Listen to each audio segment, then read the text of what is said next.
Good day and welcome to the Sport Rep Show. My name is Jesse Jackson Kauraitha and I will be your host for the next 25 minutes or so.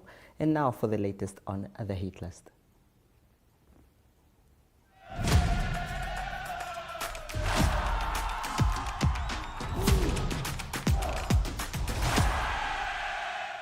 We start off with the Namibian Rugby Union. Of course, there is a top competition taking place there 8 weeks after the conclusion of the Namibia Rugby Union's Premier League. It is finally back to the grindstone for the club teams involved in the newly conceptualized NRU Gold Cup and Silver Cup. Such a long break in mid-season may not have made it easy for coaching teams to inspire the motivation and urgency on the training fields in the lead up to this coming weekend's clashes, but the competitive spirit should kick in again soon enough. On Saturday, Grootfontein visits that is to Unam Stadium, where they will be playing in a very important clash in that regard. The Rehoboth Red Bulls will kick off their campaign against Wanderers in Pioneers Park, while United will be the first travellers to face Kudu after their big championship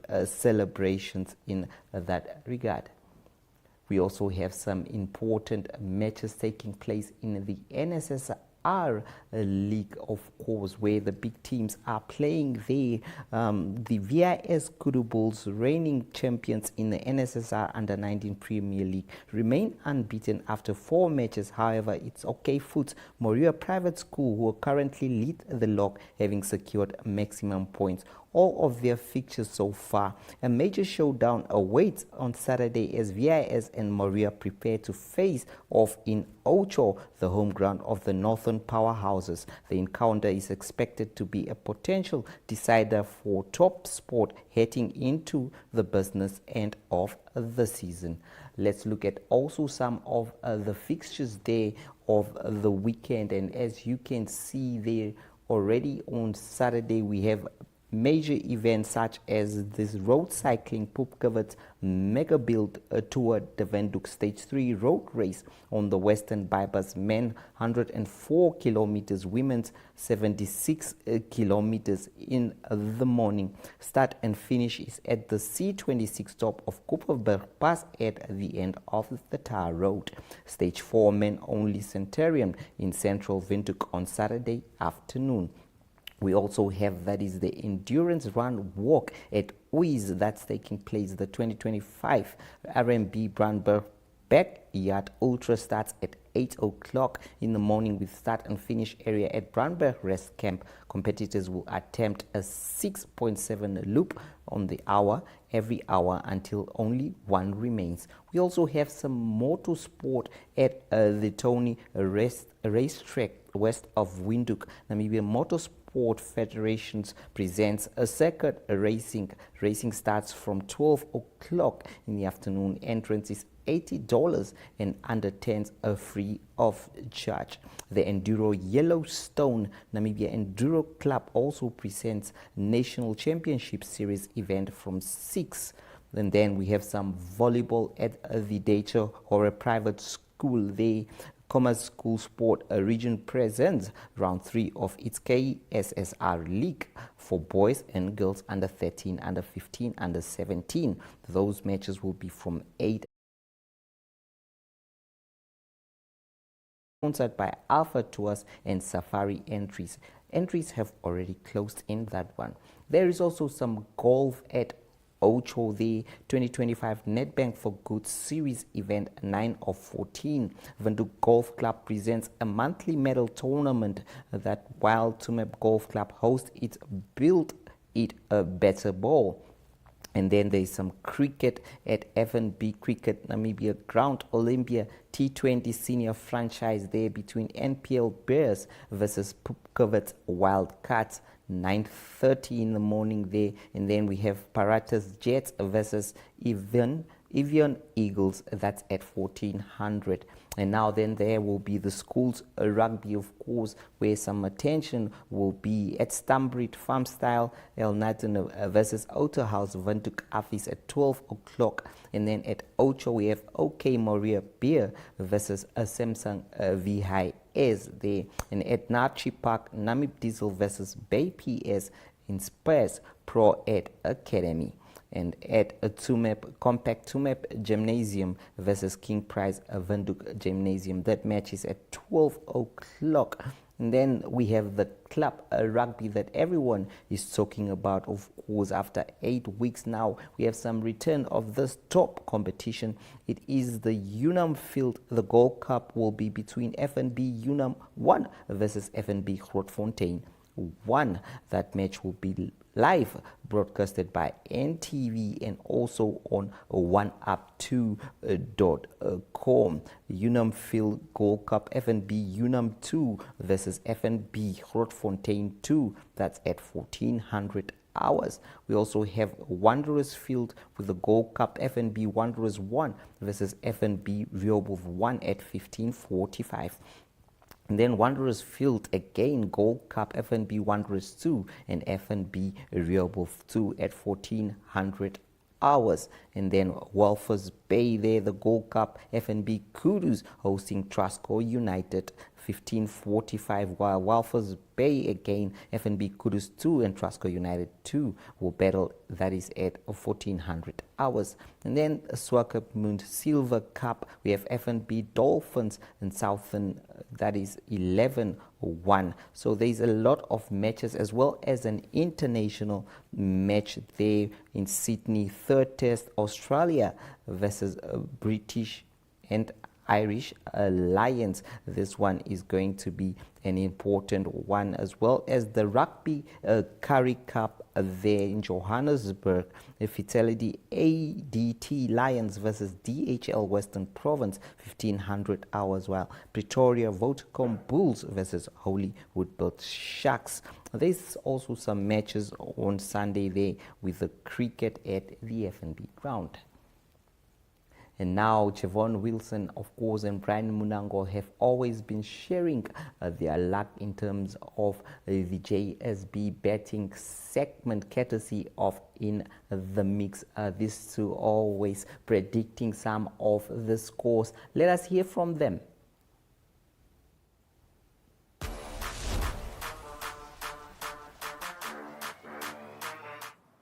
This is JSB Bet with the best, not with the kind of good or the average or the mediocre. We're talking top of the top, creme de la creme. And who better to do that, to guide us through the betting slips than the one and only Javon Wilson. How's it going, my brother? Thank you so much for that introduction. It's going pretty well, my side. Yes. I see Man United are doing pretty well in the preseason.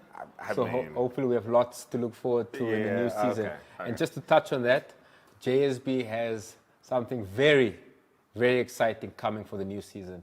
Does it involve Manchester United? It involves all football clubs. It involves all our clients. It's a massive groundbreaking competition that we're going to be hosting. Can't say too much, but keep an eye on our socials. It's going to be exciting. It's going to be the first of its kind in the land of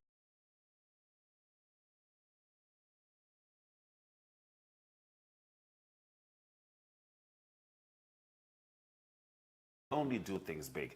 You realize that I had a little bit of skepticism there, because you said Manchester United, you said JSB, and I was like, JSB is a very profitable business. Why would they want to invest in Manchester?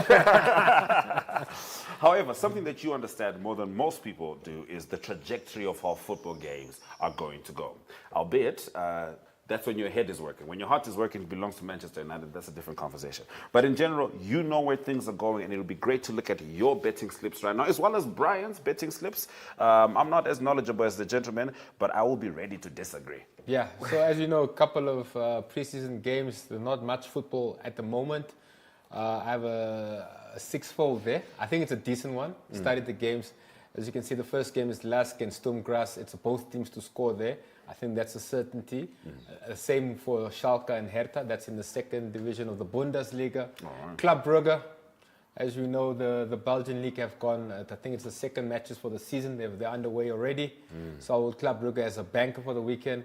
The third place in the women's Copa America, Argentina, Uruguay. Uruguay got smashed by Brazil the other night, 5-1. I think Argentina will have the edge there. Bayern Munich playing against Olympique Lyon. That's a preseason match. That's the men's football. I think Bayern Munich just have that Harry Kane edge, just have that extra very dominant force in Europe coming next season. And then I'll end off with Standard Liège, another game from the Belgian league.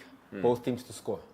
All right. $160, almost 3K. I mean, that's decent money for the start of the month. Oh, definitely, without a doubt. But I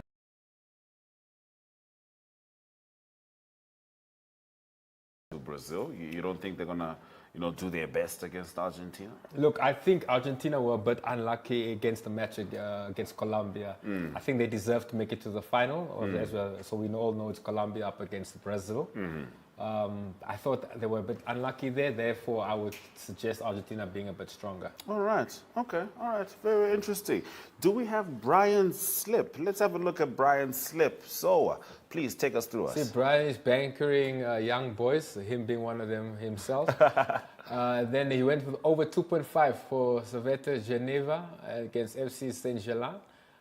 3 goals in that match. Over 2.5 means at least a minimum amount of 3 goals for any punter out there that doesn't know what that market is. All right. Glasgow Rangers up against Motherwell. I see the Rangers there. I think that's decent, and that's probably going to happen. And then also over 2.5 for Salzburg and SV Ried. 3 goals at least. I mean, that's decent odds. If we look at it there, almost 10 odds. $250 give you 2,700. Take both. I think you guys can make some money this weekend. All right, let's definitely see how that transpires. But of course, as far as advice goes, you've been given the best advice possible. I won't lie, it's always so fascinating to me when I'm listening to you guys and then you're saying names which have T, Z, J, K, V, W just lined up together.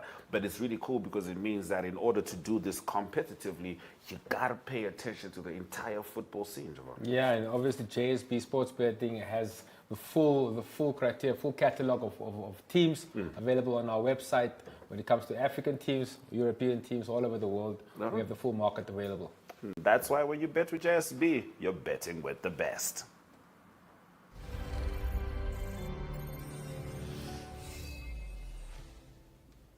Of course, Brian Munango was not there this time, but Javon Wilson took us through those betting slips. And now, during the week, we did have an interview with Olsen Kahiriri, who spoke about the professionalization of the league. We just want to take a recap on what he said, and obviously, due to some people that missed it, you can enjoy it now. Justify? Yes, thanks, Jesse, for visiting me at my office. No, it's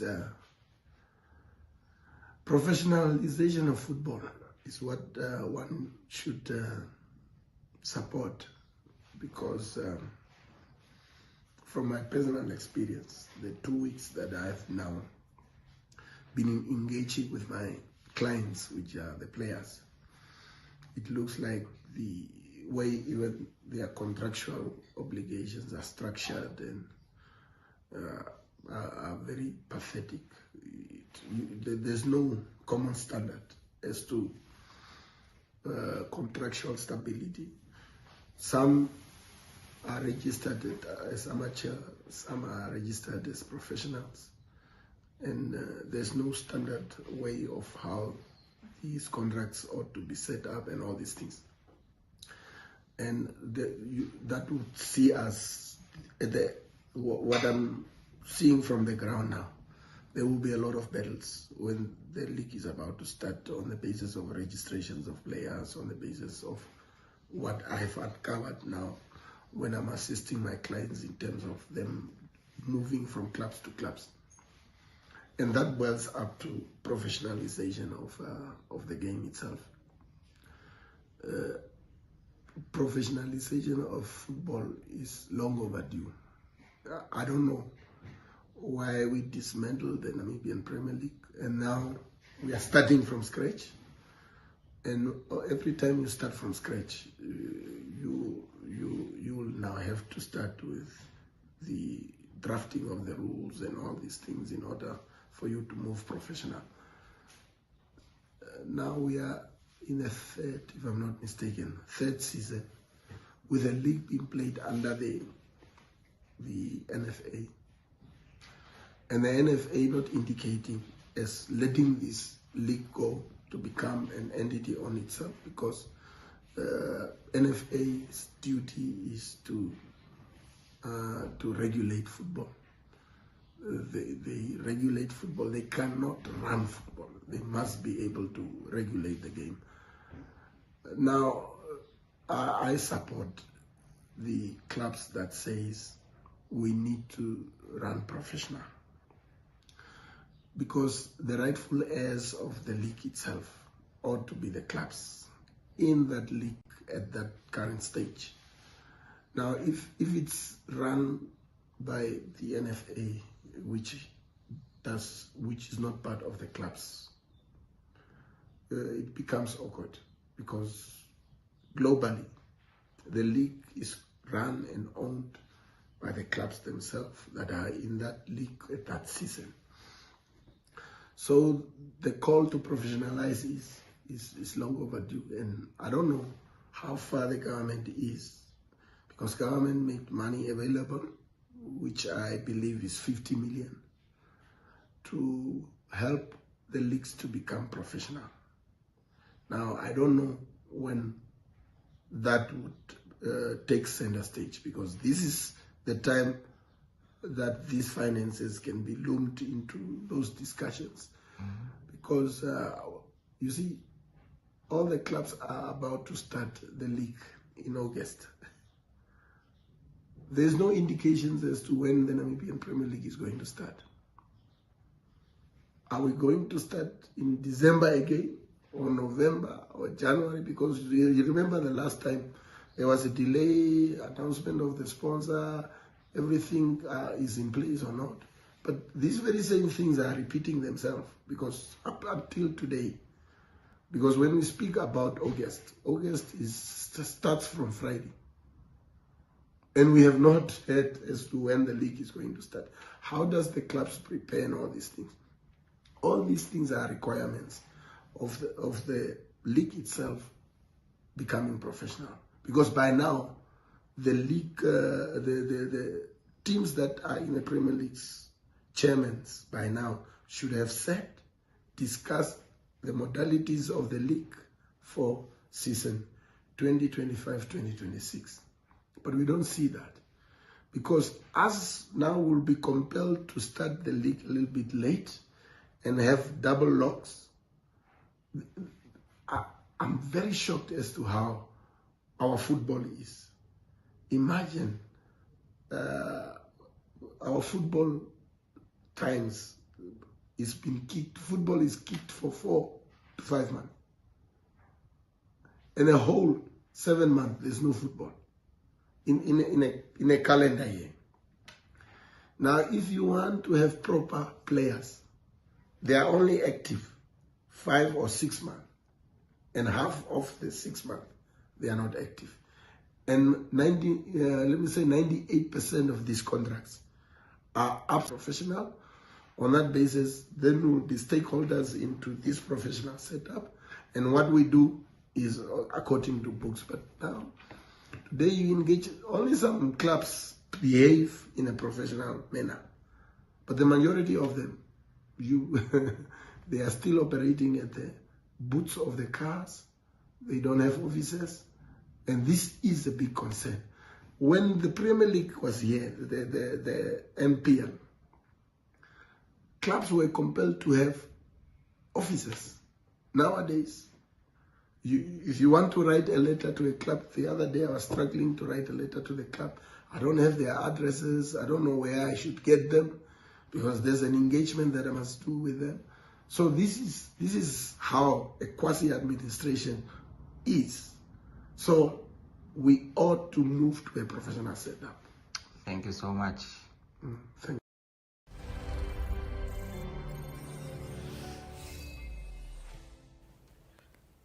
Now, since we have the NSSR weekend coming up, obviously there was matches that NTV broadcasted last time around. Let us just enjoy some of the highlights, and after that it will be Arioha to give you the latest international news. From me, Jesse Jackson Kauraitha, we'll see you once again tomorrow on the Sport Wrap-Up Show, same time. Bye.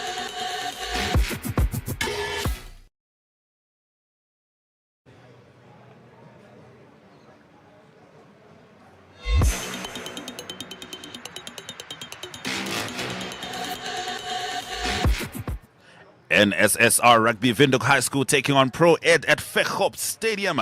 This is how it transpired. Windhoek High School early on trying their best to swing it down the line, but it was this interception by Pro Ed's number 13 getting it done for the visitors as they tried their best to assert themselves in this game. Try by Milas Nieuwvoort. The kick was also successful. Windhoek High School then trying to re-establish themselves in this game. There was a bit of slippery play each time the ball was going down the line, but this time they were starting to get some confidence in their step with that run from Luke Sal. Windhoek High School playing at home, playing for pride, and so much more. Nifty kicking from Mr. Van Wyk. That was throughout the game, Macrean Van Wyk. And time again setting his team up for success. Yet another Van Wyk kick. And this turned into a try from Dominic Isaacs. Emphatic in fashion. Windhoek High School officially getting themselves back in the game right at home. And Macrean Van Wyk coming to complete what he started. 2 points on the board. Windhoek High School 7. Pro.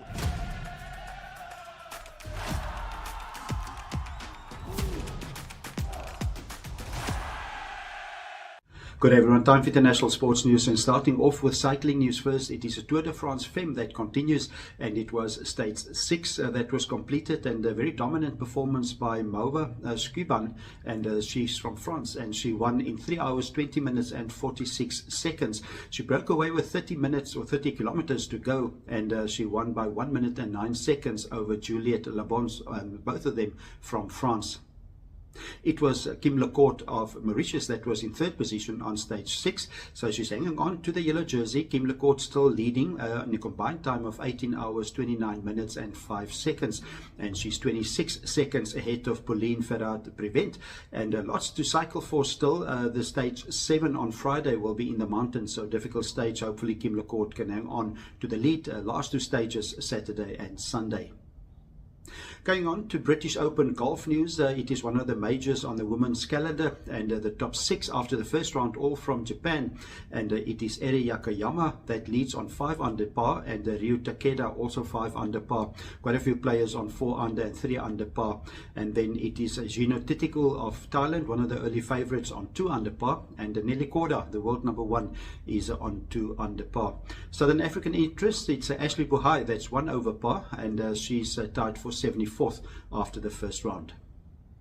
Closing off today's international sports news with tennis news. Canadian Open that continues around 3 games, and it was number 2 seed in the men's division, Taylor Fritz. He's through with a tough game against Rob Carbales, beating him 7-5, 7-6.